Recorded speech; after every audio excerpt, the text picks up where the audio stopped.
Hello, I am Sahaya, the creator of Holistically Fierce.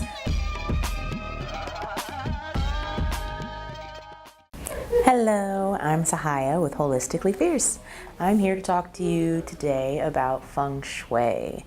Feng Shui for me was actually my introduction into the holistic realm. I started reading this book, Clear Your Clutter with Feng Shui by Karen Kingston. And boy, I didn't really consider myself to be someone who had clutter. At the time, I was living in a Brooklyn apartment, had a huge bedroom, like could do cartwheels in my bedroom. And in New York City, child please. And so I had my stuff very nicely stored away. And I laugh when I say that because as I started to read this book, I began to realize, oh my God, I've been storing so much in my physical life, and I didn't understand how it was corresponding to the other emotional and spiritual and physical aspects of my life.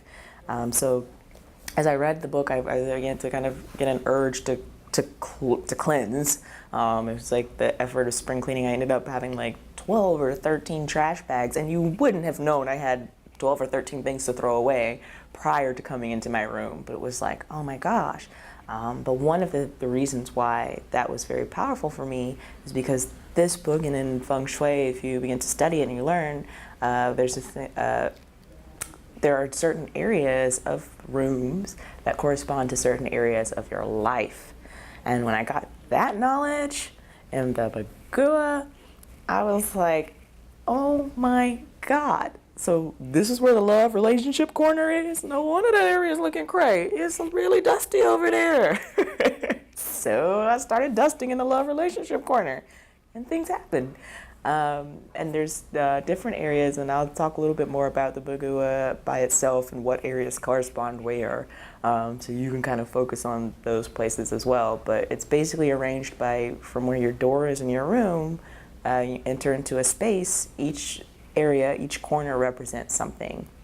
And for example, when I first learned about it, there's an area for travel, and I was really, really wanting to go home. I was living in Brooklyn, but from the Carolinas, and I wanted to spend some time in South Carolina. And I was like, I don't know how I'm about to do this. My job is going out of business. I ain't got no money. And so I was like, oh, I'm just gonna clean up. I'm gonna declutter, and I'm gonna be happy, and I'm gonna live my life. And the day that I cleaned out my travel corner, I dusted everything. I had an old TV there, and it was just like, tapes. I had tapes. What the heck did I have tapes for? I didn't have a tape recorder, but I had tapes like lined up and just stuck in this corner. And I cleared it out, and I put some pictures of travel. And then the next day I got a check in the mail, and I was able to go home for much longer than I had even expected. And people always say, oh, maybe it was going to happen anyway, or this or that. But I really think that there's power in placing your energy and focus somewhere and seeing the fruits of it. So I've continued to try that in different areas of my life, and things continue to correspond with where my clutter is or where my clutter isn't, or what places are empty or what places have pictures. And so Feng Shui is, I think, a beautiful art into kind of understanding that, which, colors and spaces.